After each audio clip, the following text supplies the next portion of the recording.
My name is Mindy Romero, and I'm the director of the Center for Inclusive Democracy at the USC Price School of Public Policy. So this is our 5th session in a series that we've been holding at the Capitol the last few months. The state of California's changing electorate. And this is an educational series here that we put on in person and also virtually with the wonderful support and partnership of the Evelyn and Walter Haas Jr. Fund. And we thank them very much for that support. And let me tell you just a little bit about why we are doing this series. So we think it's always important, it's always been part of our mission to educate, disseminate our research, the research of the field, right, beyond just what we do.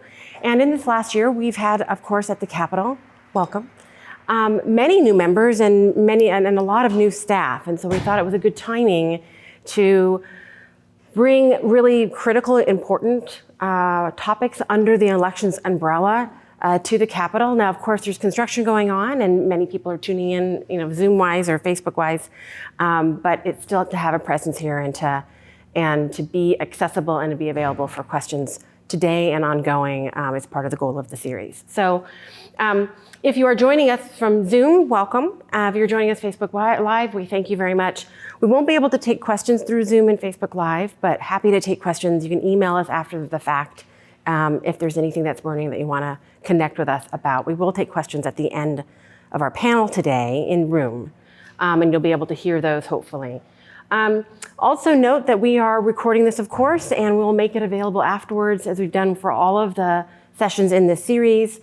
Really, we're thinking of this as a library of recordings that ledge staff, members, the public, anyone can access at any time going forward. So it'll be available always on our website. So today's topic, language access in California's elections. I mentioned this series just really quickly in terms of other topics: automatic voter registration, voter turnout and representation, formerly incarcerated and voting. Our last one last month was on redistricting. We had a great panel there. This session and then our 6th and final session will be on the Voters' Choice Act in January. We're still finalizing a date for that, and we'll let people know when that's available. Because this is an educational series, again, we're not just here to talk about what we've done, and today we're bringing in a panel of experts to talk about what they know and what they've done actually as a working group even as well. We always want to highlight that there's other researchers, of course, and centers in this field. This is not a complete list, but in terms of centers, Center for Inclusive Democracy, so again, a resource, right? The Public Policy Institute of California, UCLA's Latino and Politics and Policy Institute, the Yankovic Center at UC San Diego. Of course, the current population survey has data on civic engagement and voter turnout behavior, and also data vendors here in California. If you're looking for voter file analysis from PDI, Catalyst, and then data for social good as well is available. For us, we have ongoing tools on our website. We have mapped every inch of California down to the census tract, census block level. And we've mapped actually a number of states across the country. You can go to our website and look at the voting location and outreach tool. It's a tool to help election officials, communities in the siting conversation. So how to equitably site polling places, vote centers. But it has a ton of data on there for outreach and voter education, and it's being updated all the time. So I want to make sure folks know that. You can look at your local county, neighborhood, look at turnout rates just broken out by race, ethnicity, age, and so forth. For example, among, again, dozens of data indicators. And then we have the LA County voter turnout tool. It's in LA County and in Georgia for the whole state, where each election cycle we track in real time or every day, and sometimes as it gets closer to the election every hour, turnout is happening at the precinct level and at the vote center level. So people can understand what communities are turning out more and when, and where to target those resources and strategize in a nonpartisan way, so forth. Okay, so we will have a panel in a moment. I'm going to talk a little bit and give a brief presentation on some data. Our panelists today are Deanna Kitamura she's a project manager and senior staff attorney from the Voting Rights Division, if you will, from the Asian Americans Advancing Justice, or AAAJ, Asian Law Caucus. And then we've got Pedro Hernandez, who's the Legal and Policy Director from California Common Cause.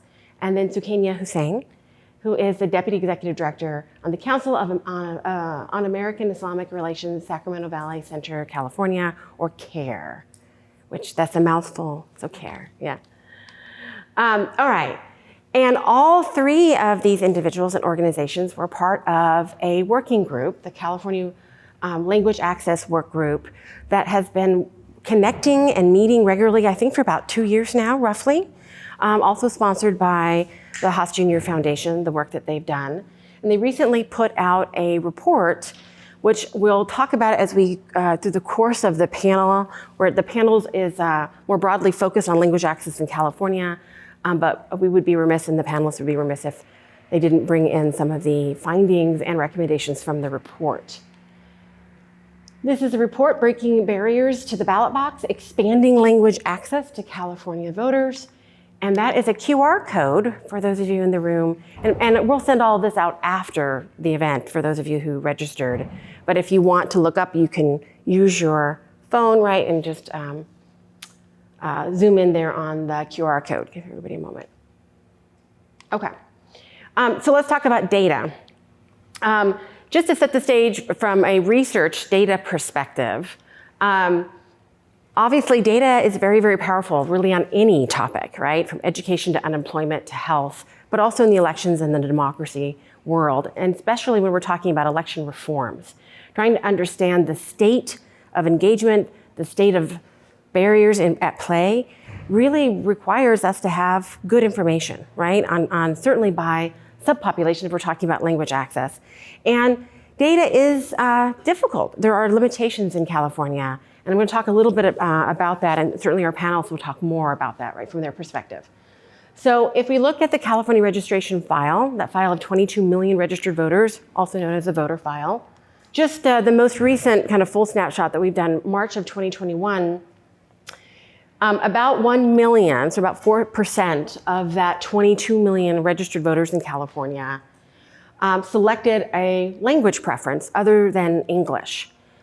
But that doesn't tell you the whole story, right? In terms of people that need to access their voting materials in a language other than English. We know that 17%, and this is data from the census or ACS, 17% of California's total population, about 6 million or so, through that survey, right, has identified themselves as limited English proficient.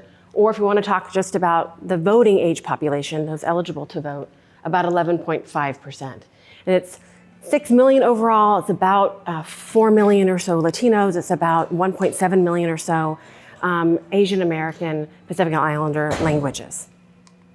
Another way to look at it is just by population. So for Latinos, about 26% identifying a limited language efficiency, and then 31% for Asian Americans. And we don't have data here, but of course for the Black community, there are Black immigrants, right, that also have language access needs as well, which are really important, and we will talk about in the panel today. So when registering to vote, if you didn't know, right, you're given the option, or at a later time, to identify your preference when it comes to getting your language preference when it comes to getting your materials, your voting materials, your information materials from your elections office. People have the option to voluntarily select a preferred language other than English. And if it's left blank, then it defaults to English. Make sense? Okay. Automatically provided their materials in English. Some counties send election materials translated in Section 203 languages, such as Sacramento County. But in terms of your record, it defaults for the most part. So the thing is that, as I said, that's a really small, right, 4% or so of the voter rolls. What is listed in the voter rolls, right, that small number of people who are actually asking, right, to be identified as wanting their materials other than English doesn't quite match up to what we know, right, probably the need is. And if you look at just that population, you're not getting a full picture. And if you look at data, if you try to break out that population and want to see their turnout rates, for instance, their vote by mail rates, their vote by mail rejection rates, it's interesting and important information to look at, but it doesn't give you the full picture. And in some ways it can be quite deceptive as well, right? So we have to be careful. So registrants with English identified on the registration record may have requested, maybe when they got to the polling place or vote center, they requested a ballot other than English, right? So they did have a language need, but it just wasn't recorded right in the voter file. For a variety of reasons, they may or may not have filled it out. And we put a little bit more information on these because we're going to make the slides available later as well. A voter who might want or need their voting materials in a language other than English may not have indicated, right, in the registration process, maybe because of error, but also maybe because they weren't aware in that registration process. They just missed that. They weren't aware that they were able to do that or able to do it later at another time. So bottom line, there are data limitations. So language preferences identified in the voter file offer an incomplete picture of the language needs of registered voters in California. Okay. And then just a couple of slides here, I mentioned the 4.3% of all registered voters select a language preference other than English. Just wanted to break that down by some groups here. So 2.7% for Spanish, Chinese 0.6, Vietnamese 0.7, Korean 0.3. Okay, so that's a caution in terms of data, but bottom line is there's an impact on voter turnout. So if you just look at the 2020 California general election, registered voter turnout among voters with non-English language preferences, again, that's not the whole population that has language access needs, but just those that indicate that preference, have lower turnout than those who have English preference, right, or default English preference. So there's turnout differences. And again, that's only a subset. And then if we look overall at Latinos and Asian Americans, California, consistently, no matter what election we look at, presidential, midterm, primary, general election, turnout rates are always much lower for Asian Americans and Latinos. Turnout disparities are entrenched in our electoral system. There's lots of reasons for that, but one reason, of course, is also, right, the inability to get materials or know that they can get materials, right, in a language that is more accessible for them. Okay, so language barriers can be, not the only, but a key driving factor for those disparities. Latinos and Asian Americans are more likely than other voters to cite difficulty with English, right, as the main reason for not registering to vote. And I think there's some recent research that Deanna is going to talk about in her time. And then just really quickly on outreach. Outreach and voter education efforts are limited in California for lots of reasons, right? Awareness, resources is a big one, both from election officials, but also for community groups that are often relied on to kind of make up the gap in awareness, right? But they don't have enough resources. They're fighting an uphill battle in doing that. So again, these are just some of the same numbers as a reminder, but outreach education is limited. Okay, and again, this is what this slide just says here, just the obvious. Awareness is absolutely critical. Awareness, comfort, right, familiarity, and then of course, the actual interaction with folks to make that connection between wanting to vote, needing to vote, why it matters, and getting them the materials, right, and preferences that match up to what they need. And I'll go ahead and let my panel come on up. Thank you very much for traveling here, bringing your expertise when we are looking forward to the conversation. So we're going to start off first question. And this actually goes to all three of you, and I'll ask Pedro to go first. Why is language accessibility fundamental? Let's start with the basics right here. Fundamental to a multiracial and representative democracy. Yeah, so thank you for asking that question. California Common Cause has worked on voting rights issues that relate to, we do election protection work, campaign finance. So we have been in California looking at good government and you know, why does California Common Cause care about, you know, having good government? It's because we want to see a democracy where decision-making is happening for the public good, right? And in order for that to happen, there needs to be access, there needs to be accountability. So I actually think of language access as key to accountability because voters need to have information in order to make decisions about who they're going to vote for and need to be informed of the ballots and what it says and what ballot measures mean and what kind of impacts that they'll have. So at our organization, we've been thinking about, and this is why you see us thinking about language access because we really see it as instrumental to, one, transparency and accountability. more generally, I think that we have to think about what democracy means, right? If you look at the Greek meaning of the word, it's the demos having the power, so it's people having power, but what does that look like when there isn't information, when people don't understand what is happening at City Hall, right? So I think it's really important that we always think about what it really means to be in a democracy, and representative democracy. Yes, but that's why language access is actually even more important. So I can keep going, but I know you gave us 3 minutes. No, it sounds like you're probably passing it on over to Deanna. Oh, okay. Yeah. Oh, well, first of all, thank you to CID and to you, Professor Romero, for inviting me to this panel. So what I wanted to talk about, well, first of all, language access, I think, improves democracy. I think no one can doubt that if you provide translated election materials and if people can vote in their own language, then you are promoting the ability to have a more informed electorate. But that is not what I wanted to focus on. I wanted to focus on the participation issue that you had raised. And I talked about this briefly at a recent Assembly Elections Committee hearing, and that is this link between language access and greater participation. So when San Diego started to provide translated materials, comprehensive translated materials under federal law, then you saw an increase in turnout among almost 40% in the Filipino American community and about 20% in the Filipino American community in San Diego. And you see that benefit borne out in a national study that was put out in 2015. Professors Fraga and Merced, they looked at language groups that just barely qualified for language assistance under federal law, and they compared that to a population that just barely missed out on coverage under federal law. And what they found was that there was an increase in voter registration by about 15% in Latino communities, and a voter turnout increased by about 15 to 18% among Asian American communities. So language assistance results in more participation. And when you have higher participations, those in office, you would hope, would be more responsive to those that are coming out to vote.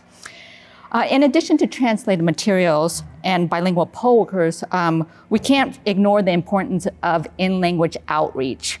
Campaigns tend to focus on high propensity voters and voters who speak English. But when in-language outreach is conducted to low propensity voters, you do see an increase. And participation is key to a robust community, representative democracy. Thank you. So Kena. All right, thank you for that. So one of the things I wanted to talk about was just starting to review just a little bit about what CARE does because it is so closely aligned with the need for language access. So at the Council on American Islamic Relations, we are the largest Muslim civil rights and advocacy group in the country. In the state of California, we have offices across LA, San Diego, the Bay Area, and of course, Sacramento Valley in Central California. Our work includes protecting civil rights, which includes, of course, voting rights and access. When folks face harassment, discrimination, we are there to provide those legal services. We provide immigration legal services. We do a lot of policy advocacy work, and our policy staff member is here as well on issues related to voting, education, immigration, police brutality, a number of issues that impact all of our communities, not just Muslim communities. We do a lot of work on youth programming, empowerment, organizing, and last, but of course, definitely not least, we do a lot of work on voter education, mobilization, and civic engagement. So for us, language access has to be built in to every single thing we do. Whether we are providing Know Your Rights information at a local mosque, we have to make sure that we are providing those services in language so folks actually understand their rights when they are traveling or dealing with law enforcement or at work. Whether it looks like youth programming, oftentimes, you may think, well, youth may be a little more English proficient. Well, our community works with a lot of new immigrant and refugee youth. So our youth programming is actually done in language as well whenever needed needed because we want to make sure that even new immigrants, new families, refugees that are coming into our communities are not left out in any way. And there's no assumption that youth may be a little more proficient, as sometimes we might assume, than older family members. In addition to that, we do a lot of legal services. And so, of course, when you're receiving support, whether it's for immigration, whether it's for any issues you had at your job with racism or discrimination, that support has to be provided in language too. The Muslim population we serve is very diverse. It is, in our region, a largely immigrant community, so coming from the regions of the Middle East, Asian countries, African countries, but of course we do serve Black Muslims as well, who have been here for generations, but may not have as much language access needs because they are more English proficient. So it is a very diverse community. CARE in specific provides language access for communities in Arabic, Dari and Pashto, which are spoken by a lot of the new Afghan newcomers, in Urdu, and then we also make sure to provide it in Farsi and Spanish. Not only do we have Muslims who are of Latino background, but we actually provide a lot of immigration and legal services to Spanish speakers, and so we do have staff who are proficient in that as well. We intentionally employ multilingual staff, not just at a coordinator level or an interpreter level, but throughout the organization, because when we are out in the communities, when we are connecting with people, when we're doing education, outreach, when our policy staff is doing a workshop on voter registration, we need to make sure that our staff are multilingual and they are able to communicate across all levels. And so we can't just be reliant on the one person who speaks Farsi or the one person that speaks Arabic. And then finally, as a community-based organization, we recognize that there are already so many barriers that families face to access resources and services. So when you think about something as simple as an immigrant family maybe going to get healthcare services or going to a DMV office or things like that, right? There's issues with transportation. I'm from Fresno. Our bus system is terrible.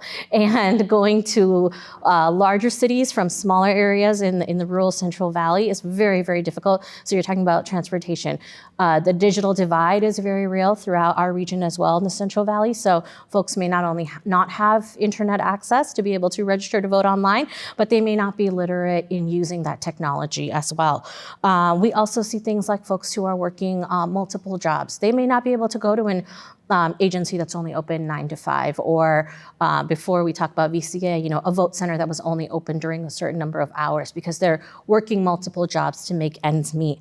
And then finally, there's also still a real fear and distrust, and I think we talked a little bit about that earlier, of governmental agencies, of things to do with the government. And when you're coming from countries where governments are very oppressive, not that this government does not do oppressive things as well, but when you're coming from countries where you're not able to trust the government, and when you're coming into a new country, there is a lot of fear, there is a lot of misinformation, disinformation. We especially saw that during the census as well, and we see that in our voter outreach work. Our job at CARE is to really break down those barriers. And so serving as trusted messengers is a great privilege for us, because through the work we've done with our community, by providing those services, by doing that programming, our community knows they can rely on us. We go to them where they're at. We provide for them in the languages that they need. We do the work to actually translate materials that are not available.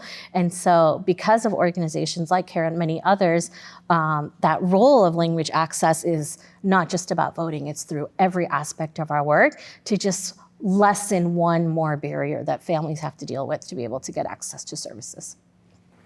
Thank you all. Okay, next question. And this will be, each of you will tackle this. What does your organization do to help ensure increased language access for voters in California? To increase voter participation. I mean, we want to see people not have any barriers to casting a ballot. So that is part of our work as well. So in our work with the election protection program, we have volunteers go to counties in Southern California to make sure that counties are putting up the notices that are required by state law to be posted, that the voting site is accessible, that the language services that are supposed to be provided are actually provided. And sometimes they're not. I walked in and said, hey, it's a good, now's a good time to put up those posters. I mean, it's been interesting experience doing that work, and then that certainly informs this sort of legislative work that we do here at the Capitol as well. We have supported legislation. So, I mean, we're a statewide group, right? So we've supported legislation to align the calendar dates. We know that odd year elections result in lower turnout and that it's even year presidential elections that tend to be the highest in turnout, gubernatorial as well, but you see low turnout in special elections. Before last year, recall elections had to be calendared under a certain timeline. That meant that you would have a standalone election for, District 5 in whatever city that would cost the city or the county a ton of money, and no one would turn out. So one way to increase participation is to actually align our elections to be held at a time when turnout is going to be highest and when people are actually where there's going to be more information out around them from campaigns. Campaigns are obviously part of the information ecosystem as well, but when there's already an effort to kind of do countywide outreach. So that's just a few of our examples. I mean, part of also having increasing turnout is increasing information, right? Or increasing the fairness of the actual structures. So redistricting is part of our work as well. We want to see fair lines drawn. We want to see participatory, way of doing things, of line drawing that is, in people's hands and not politicians. And that increases engagement as well. So, I mean, these are kind of the soft effects for turnout, but I think what I'm getting at is that we're trying to make sure that people are engaged in our democracy. Thank you, Deanna. Yeah, first, like Sakina, I wanted to provide some context on why Asian Law Caucus does the work that we do in terms of language access at the polls. Asian Law Caucus is the nation's first legal and civil rights organization, and we're based in the Bay Area. Mindy showed some statistics in terms of who's here in California, as well as turnout. Asian Americans make up about 14% of adult citizens in California, and we are the fastest growing racial group in the state. Among U.S. citizens in California, Mindy showed that about 31% of Asian Americans speak English less than very well. And that number has stayed relatively constant for over a decade. And those numbers vary among Asian groups.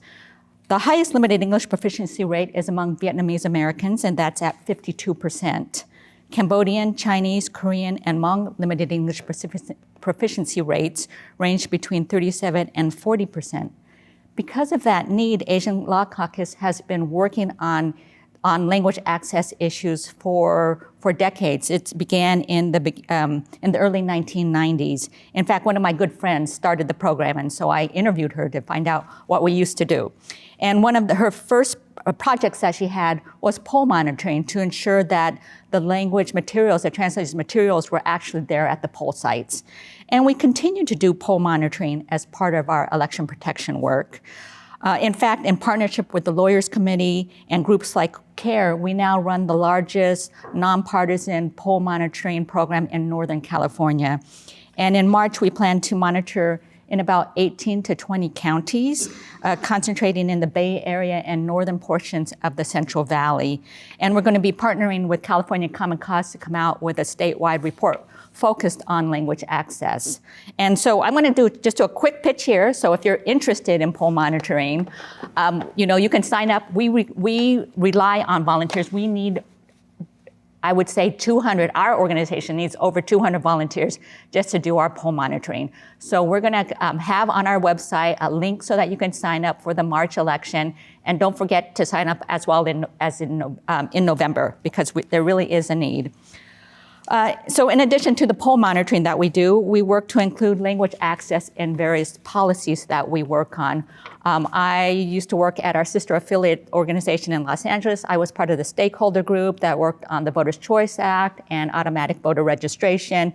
And many of us worked to try to make sure that language access was part of those bills. And then we also advocate for more language services and other processes like the redistricting process.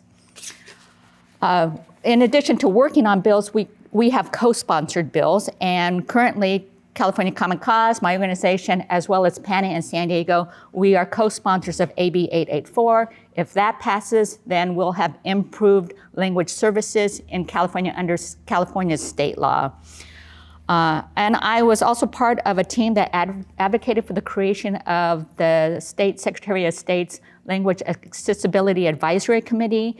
And I've been on that committee since its inception, and we've been working to create recommendations for counties, some best practices for counties. And I would be remiss if I didn't mention my coworker, Sitza Goffard, who actually sits on 10 local language accessibility advisory committees. So we're trying to be a resource for different counties. The last thing I'll mention is that we create Know Your Voting Rights materials, and we translate them into different languages. We also do workshops to community groups and to voters, because we want to make sure that once the counties actually translates the materials, that we want to make sure that voters know about them and know to ask for them, and to know that they can ask, that they can indicate a preference and automatically get the materials every single election. So in relation to the work that CARE does to improve language access, one of the issues that was mentioned earlier was data limitations. So when it comes to the MENA community, the Middle Eastern North African community, as it's often referred to, one of the main challenges we have in receiving federal or state resources is that the data is very, very low and does not accurately reflect the population that actually lives there.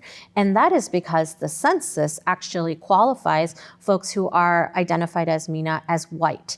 So if you look at the actual written census document, even the one that came out as the last one in 2020, the earliest one, when you look at the race question under the different answers, there's actually examples. And so next to white, there'll be examples, and Lebanese and Egyptian is explicitly written as examples of what's considered white. And so a lot of folks who are MENA indicate that they are white in the census. And so the numbers that we see now under the American Community Survey data are grossly inaccurate. Not only do they not capture the limited English-speaking Arabic voters or residents, but they don't even capture the proficient folks of who identify as MENA. One of the ways that we've tried to overcome this is, prior to joining the work group, CARE actually partnered with the ACLU and UC Berkeley law students, and this was back in 2019, I believe, actually. And we were working to make the case that there is a need for Arabic language support in Fresno County. And I say make the case because in section 14201 of the California Elections Code, it says that your population of limited English proficient language speakers has to be at 3%, or local organizations have to make the case that it's really necessary. Now, there isn't a lot of guidance on what that means. It's very ambiguous, and what ends up happening is, because there's not a lot of guidance, it's very easy for counties to say, no, that's not enough of a case, right? So we actually did extensive research, as I mentioned, with these students. We did both quantitative research, we did qualitative research, we did interviews, and really came to the conclusion that there were 15,000 Arabic speakers in Fresno County, and that there was a great need and a great case through a very extensive proposal.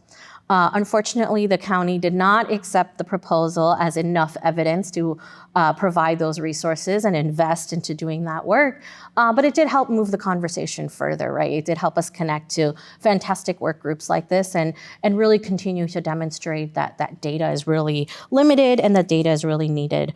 One of the other things that we're working on now in partnership with folks at Common Cause and the work group is continuing conversations with our local registrar of voters. And so in our most recent conversations, at least in Fresno County, and we're hoping to expand that in other counties, we've been talking about commitments to at least get what's called evergreen materials or permanent materials. And so later on when we talk about Voters' Choice Act, can we at least get materials that talk about your options to vote at the Voters' Choice Act, or the materials that don't change every election cycle, so that there's some type of resource for folks who speak Arabic that are able to get or ask for more information. So we're still working on getting an Arabic facsimile or reference ballot. We know that that's still not the best standard, and a votable ballot would be ideal. And there's a lot more that my colleagues here can share about efforts around that. But we're going to keep advocating and taking those steps locally.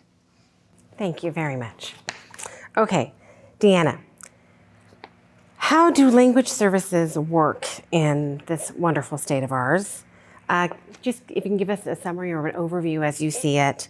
How aligned is California's own language access framework with other aspects of California and federal election law policies? Yeah, it might be hard to believe, but starting in 1894, California required voters to be literate in English and able to read the California Constitution in English.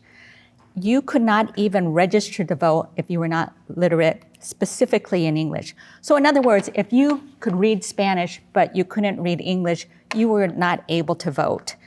The California Constitution finally struck down this just shameful provision, finding that it to be unconstitutional, and it researched, they did a history in terms of the provision and called it for what it was. They said it was an anti-immigrant provision. So we've come a long way since then, but we have plenty more to do. Beginning in 1975, Congress passed Section 203 of the Federal Voting Rights Act. And under that law, now that's the crown jewel of language access laws. So once a language group hits a population threshold, then it's entitled to comprehensive language assistance. So that means that all the election materials have to be translated. It means that they're entitled to language services, in-language at poll sites, and it means that counties should be doing in-language outreach to those groups. But the threshold is relatively high. It's 5% of the adult citizens in a county, or 10,000 adult citizens in a county. And the federal provision only applies to Spanish, Asian languages, Native American, and Native Alaskan languages. That means that the growing immigrant and refugee communities in California and the rest of the nation are out of luck. So if a person speaks Arabic, Somali, Armenian, Ukrainian, and a whole host of other languages that does not fit in the federal categories, then they are not entitled to any language services under federal law. And the other limitations with federal law is that it has to be reauthorized from time to time. It's scheduled to sunset in 2032. And after that, if Congress doesn't reauthorize it, then there will be no language requirements under federal law. And so while it's super important to have these vital services in language for various communities, we all know that getting things out of Congress has not been so easy of late. Now, of course, states are free to adopt their own language access laws. And here in California, we have one, and Sukaina just mentioned it, 14203 of the California Election Code. It has a much lower population threshold requirement than the federal law, but in terms of written materials, all that is required is a translated sample ballot. It's just a reference guide. You can't actually vote on it. So there is no voter registration, no voter information guide. None of that is provided under state law. You only get that sort of comprehensive assistance once the population hits the much higher threshold under federal law. And a California appellate court has limited state statute to the same language categories that's in federal law. Now, a handful of counties in California voluntarily cover other languages, but it's on groups such as CARE, groups on the ground that have limited capacity or limited resources to be doing that advocacy on the ground with their counties or with the Secretary of State's office. And in terms of alignment with other election laws, I'm going to focus on the Voters' Choice Act because a majority of Californians here vote or they live in counties that have implemented the Voters' Choice Act. And under the Voters' Choice Act, voters can go to any vote center in the county.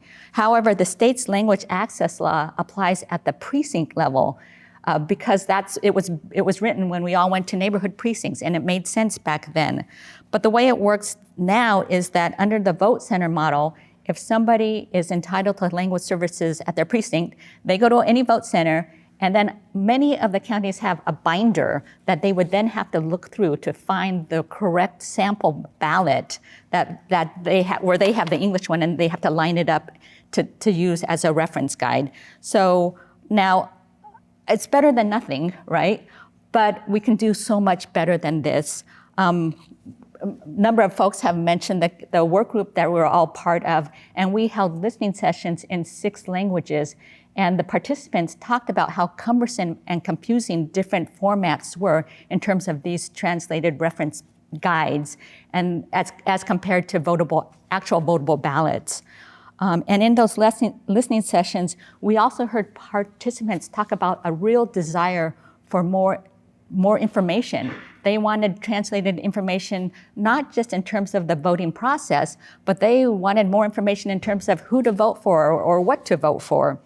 And so for those of you thinking about election reforms, I want to stress the importance of baking in language access to any new process or new system that's being developed. Thank you.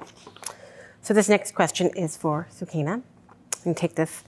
Please share your experiences on the ground with how current language access has impacted the communities your organization serves and why change is needed. Absolutely. So for Muslim immigrant communities, like many other immigrant communities, what we've seen a lot of times is when there is a need for language access or when they are limited English proficient, a lot of times they rely on a child or a family member or a friend to accompany them to these important appointments or county agencies or things like that, to have those language access, to have that available to them. One, this is unfair. There's a huge burden on young people and children, and many of you may know about this growing up in your own households. And a lot of times, even if you're looking at an adult to provide that support, a family member or neighbor or something like that may not even be available, during the day to go to an agency or an appointment. And so we see that this continues to be a burden. We see that even when families have an opportunity to ask for the service when they're in the healthcare system or things like that, they actually don't. And they continue to rely on the support of a child or a family member. And I'll even speak from my own personal perspective. My parents had the privilege of actually being English proficient, but not maybe to the extent that my sister and I were. So I was the official note writer, or thank you card writer, letter writer in our house. I remember at the age of 12 transcribing my mom's essays for her associate's degree. So she would sit on the floor next to me and I'd be at the desk on the computer typing out everything she was saying to make sure her words were able to be captured for her homework, right? So we're talking about limitations, not just to get resources, but to further job opportunities, to further your education, and counting on children or other family members, even if you even have that available, because many folks don't have that in their homes readily available. So what we've seen is when families struggle to get these basic necessities, when you're struggling to get language access at your appointments or at the DMV or any other kind of agency, right? When you talk about voting and then having to overcome another barrier, that kind of falls to the wayside. You're already dealing with so many other challenges. You're already trying to make ends meet. You're already having to rely on others for help or ask for help in different situations. And so when there are so many challenges to casting your vote, to exercising your right, you may not prioritize it as much, and you may not be able to take that effort and that extra time and go the additional mile, as Deanna was talking about, and filter through those resources and binders and things like that. It's going to take a lot longer. It's not going to be a quick in and out vote. It's going to be a longer process. And our goal through this work is to make sure that when we talk about the right to vote, it's an equitable right. It's not that it's a right for folks who are English proficient and it's easily attainable for them. And for folks who are limited English or monolingual Arabic speakers, that right is not as easily accessible. So our work is really to make sure folks feel empowered and completely fulfill their duty of engaging in that right for an inclusive democracy. Thank you. All right, next question. And this will be Sukaina as well, again. Let's talk more now about the specific impact of the recent voting system reform, the Voters' Choice Act, which of course Deanna already mentioned a moment ago. But here on language access in communities, what have you seen? So the Voter Choice Act did help communities in a lot of ways. We love that ballots are mailed to folks' homes. We're glad that vote centers are available in multiple locations. They're open for more hours and more days. So that helps overcome some of the challenges I referenced earlier when you may have limited work availability or transportation and things like that. But in the end, for limited English proficient communities, it really still comes down to, do you even know about that resource? Do you even have that information in the language that you need it? So it is, as Deanna referenced earlier, organizations like CARE and many other community-based organizations who do the work, including the folks at Asian Law Caucus, who do the work to translate those resources to make sure communities even know that you can drop it in a Dropbox or come to a vote center, any vote center, or register on the same day, because these are great changes. But if you're not aware of those changes, you're never going to be able to take advantage of them. Organizations like CARE go to the community where they're at. So we do presentations at local mosques. We hold ballot parties, and we like to say party because it's a lot more fun when there's a party attached to it. And we're helping folks make sure their ballots are completed. And we do all of those in language. So folks actually get the information that they need, and it's completely nonpartisan. And it's just to make sure that they have the information they need to cast their own ballots. But we are only limited to the capacity that we have. We cannot reach every single person in our very big region, not in the way that a governmental agency could, not the way that a county could, or mailers in language could. We don't have the capacity or funding to be able to mail out an in-language ballot to every single person. So for us, our capacity limits us. We know the work is necessary, and we're going to keep doing that advocacy work. Hopefully, like I mentioned earlier, things like the evergreen materials, at least the basic information on voters' rights or accessing VCA benefits becomes available county by county so that our work gets a little easier. Thank you. Isn't voting a party for everybody? Yeah, it's always a party. Shouldn't it be? We wish, right? Someday we will get there. Okay, so I mentioned this report at the beginning of our time together. So in September, a report was published. This is a report. We have a box full of these available to you, so please take one or more as you leave if you want to share them with others. And again, of course, I showed the QR code that you can get it digitally online as well. This report, authored by the California Language Access Workgroup that I mentioned. Again, all three of our panelist organizations helped make this happen. Pedro, please tell us about the group and the goals of the project. And then the next question is I'll ask you about the recommendations, but just tell us a little bit about the group and the goals. Sure. I think to know, we are a group of about 12 organizations. When we first convened, we identified several immediate goals that we wanted for ourselves, which was to really understand the scope of the current state language access scheme. We had different levels of expertise. We had community expertise. We also had, the policy gobbledygook people, and we also had surveyed several respected academics and leaders in the field about what do you think the priority should be for language access going forward. But we spent a lot of time kind of doing some level setting with ourselves as well, because we wanted to kind of all have some people call this level setting, right? Like everyone's on the same page about having a good understanding of where things are at. So this involved internal discussions and presentations around California's language access laws, the way it works, the current coverage scope.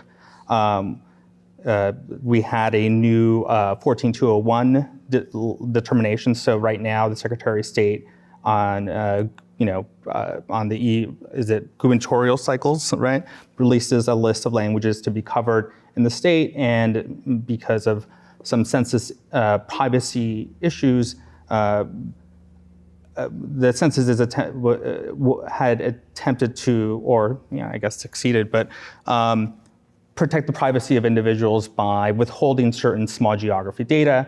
It also withheld that same data from the state, so the state wasn't able to publish the sort of expanded language access list that we had hoped to see, given how much work was done to kind of have people, fill out the census, right? We have reason to believe that this will be, we've been in conversation with the census since that time. But the work group was came together around this issue. We had two main subcommittee groups. We wanted to understand, one, how do we look at the state language access scheme? But two, how do we improve the actual voter experience for people who have a language preference other than English? So that involved a subcommittee work group model. And over the course of time, we had investigated, drafted what you see now in this report. We also wanted to review, what are the county practices, and we wanted to see better practices. So we did have a number of goals, right?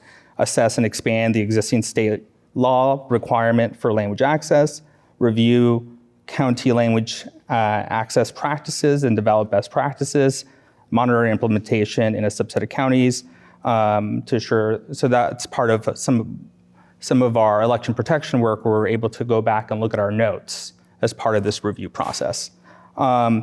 We came out with a set of guidance materials that the Secretary of State ended up putting in a CCROV. That's the official kind of list to the registrar, the email communication to the registrar of voters on what are good practices to have for your language access accessibility committee, what are good practices to have around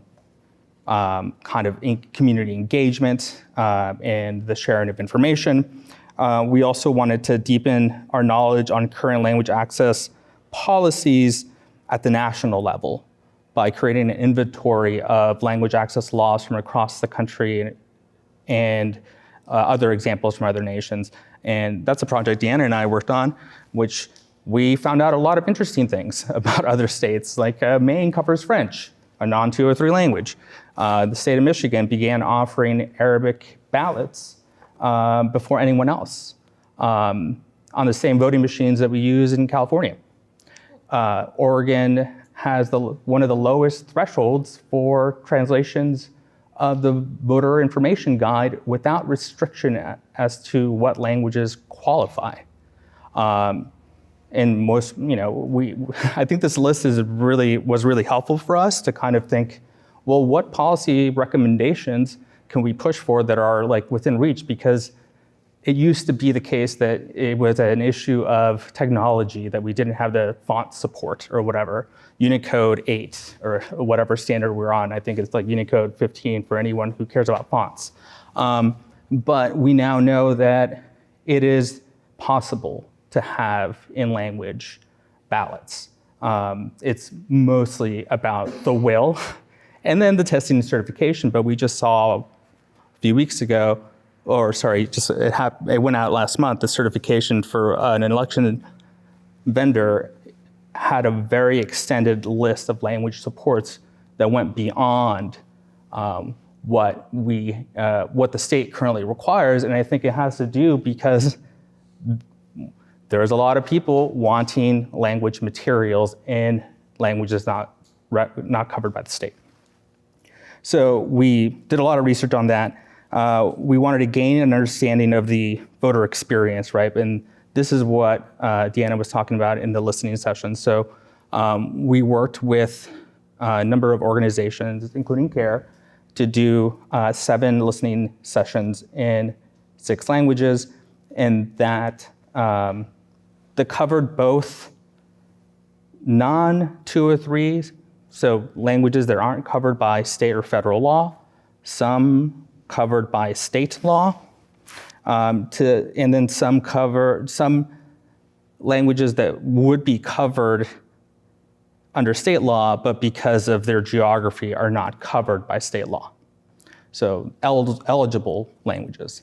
And this was, I think, one of the most insightful parts of the work, like our work experience, because we wanted to test certain assumptions that we had coming on to like policy recommendations.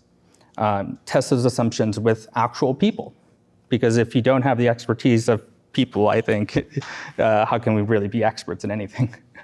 But I think that this is where we learned that there are issues flipping through different materials that are organized by contest. So the composite ballot is organized by contest type.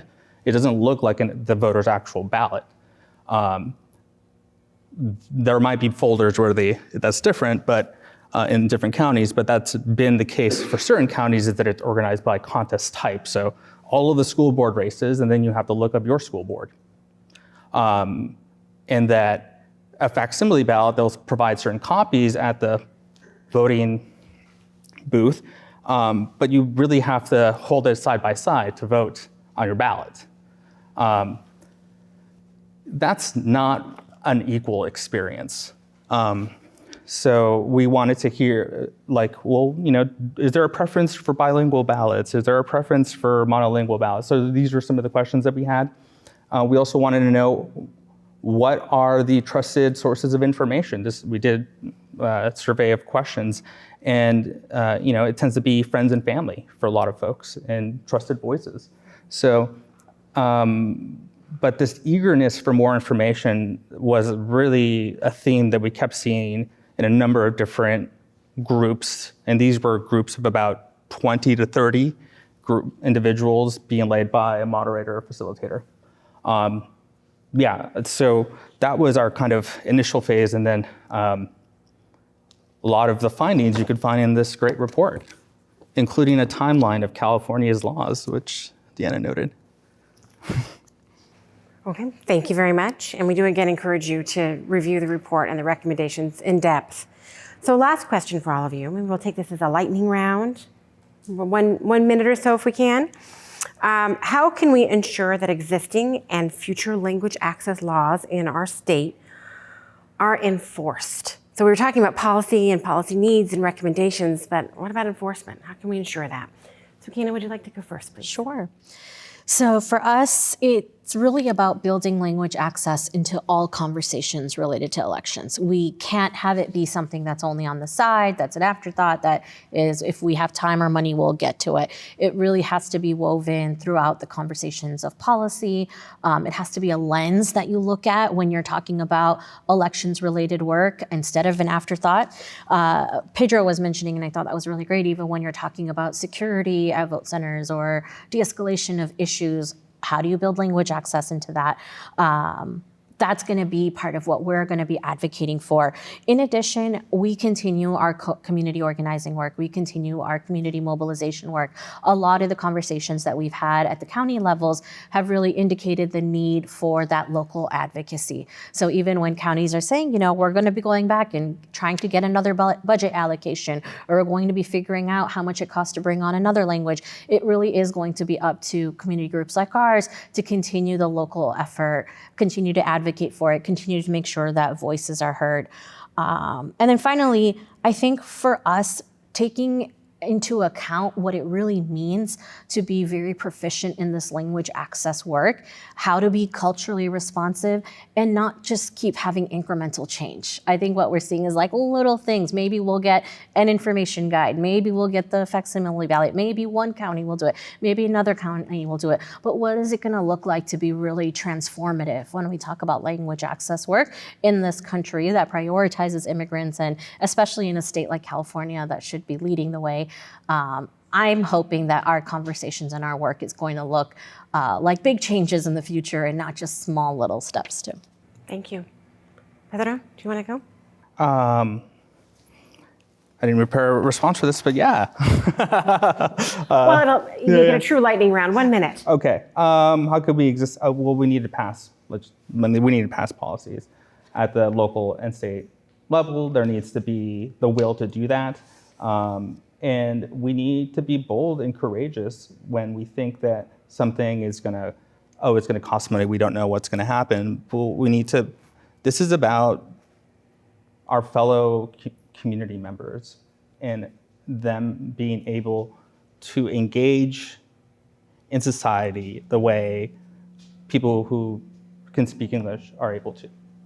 And if we can bring that sense of community to people as more homes become linguistically isolated, I think that is needed at this time when, finally, I think if we want to stop any threats of authoritarian governments coming into this country, we really need to be better at selling democracy in our own country. And that means including everyone. So, thank you.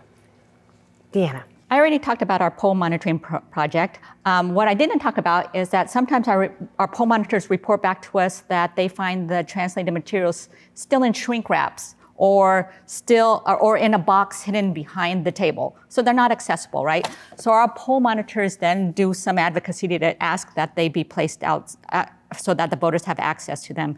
And if they don't have them, they contact us and we contact the registrar of voters to try to ask them to rush the materials over there. So it's great that we do this, I think, but what's in our report is a recommendation that the Secretary of State get involved and to ensure that the state enforces its own laws, right? And we want the state to have the goal of ensuring that not only are the materials translated, but the counties are actually putting them out and that all the necessary materials are there for the voters to use. Thank you. Let me repeat the question just for the sake. So gentleman here in the back, what needs to be done for change in terms of voter turnout and representation, and what are your organizations doing, basically? Okay, who wants to take that? Or all three? Well, I heard you also say language access, and so I'll address that part because we have our bill AB 884, and so that would be just a step one in terms of what we need to do. We would like to see it so that all voters can have access to in-language materials regardless of the threshold. Now that might be a ways away, but hopefully with technology that will one day be the future, right? But we need to be making incremental steps to get there, and we can do that by like Sakina was pushing for, so reference ballots in Fresno County. That would be step one in Fresno County, but we just need to make a lot of different incremental steps or big steps, hopefully, in terms of getting those translated materials in the hands of voters. And in terms of participation, I think that Sakina can talk a lot more about this, but really it's community organizations that are the ones that are trusted messengers in communities, and they're the ones that have the capacity, or at least the ability to speak to their communities. And so I would think that we would want to make sure that they get funding to be able to do that appropriately. Thank you. I appreciate that. Thank you, Deanna. Yeah, definitely funding to help increase capacity for folks on the ground. And I think part of our role as trusted messengers is to help kind of demystify the process for folks who are afraid to ask the questions at the polls, to get the materials that are available to them, or folks who look at the ballot and it looks confusing or it looks like it's very overwhelming. And so we want to do our part to remove the barriers that we're in control of while we wait for the bills to pass and while we're trying to get the funding for the county to make the changes or for the community to continue advocating for change. We really are going to continue doing our part to make sure that folks know their rights, that they know the options that are available, and that they feel that voting is something that's accessible and it's not something that looks scary or has any kind of challenges in their way to express their voices. Thank you, Sakina. What are we doing and what can we do is, I think, what I understood. I'm also on the state LAC, and one of the things that we're trying to do is increase transparency around, the certification of the voting technology, because that didn't seem to be like that is something that is important in order to kind of provide these materials, but we didn't have an understanding of what the scope of language support is for each of these systems. And now we had to build our own list, and we understand it, but it's not necessarily something that is made public. So there's, I think, a need for more transparency around kind of the demands for communities, right? There also needs to be more transparency around sort of we can talk more. I guess this is more an involved response, but what do we need to do? I think so whenever a big county does something, it always makes it easier for other counties to do it. That's something I've learned. You look at a whole bunch of different reforms, and you're thinking about campaign finance, you're thinking about redistricting, independent redistricting commissions, et cetera. If we can get, and I think LA County is a good example of this actually, where LA County's been able to kind of expand language support through their ballot marking devices for 14201 languages. What will it take to kind of help them lead more? But the only issue with LA County is that they have their own voting system that isn't the same voting system as everyone else. So they have their own, but their own voting machines, the VSAP system. But I do think there are opportunities to act locally. And I think what you will see is that there are groups who are going to be wanting to see language support in the election, in the primary, and in the general. And having counties prioritize this, I think, will be really important for this election, especially as there's just like a lot of mis and disinformation, a lot of trust that needs to be held, and we need more trust, and a way to kind of achieving that is through letting people be seen in the election process in their language. Okay, thank you all very much for coming. As mentioned, this is a 1-hour session. We did not cover everything that any of us would like to cover, right, in its entirety. We did not tackle the topic in its entirety, but this hopefully has given everyone a good sense and a good overview if you're not familiar with language access needs in California. Again, welcome, invite you to review the report from the Coalition for the Working Group, and to get involved if you're interested. One last quick thing I'll say, just because it came up here in the answer. Awareness is just so important, and we know in any type of election reform, including language access, you can make the reform, you have to have accountability around the reform, you have to have enforcement around the reform, you have to track it over time, and you also have to make sure that potential voters are aware of the reform. And all of that often doesn't happen, right? The awareness, the accountability, the enforcement. Or you have data also issues in terms of being able to just track it and hold accountability as well, and to understand where tweaks need to be made or further targeting needs to be made. And so it's really a challenge in California. We've come a long way in the last 10, 15 years, passed and implemented a number of quite significant election reforms. Still a long way to go, or a lot to do around language access. But awareness is a key thing, and funding, since you mentioned it, I'll just lift that up a little bit. Funding is a huge component of this as well, as I touched on, I think, at the outset of our time today.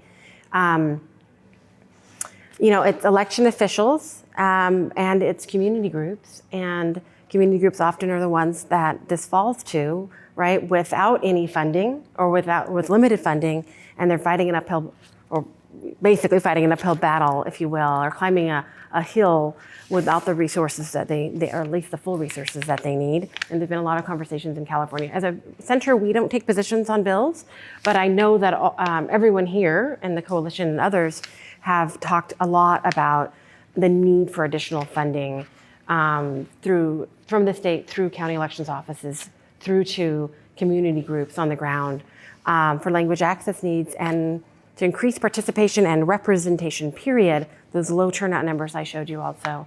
So I just want to lift that up as well as part of the conversation in terms of recommendations, right? Fair enough? I'm not speaking too far afield for my panel. Thank you all again very much. Have a good rest of the day.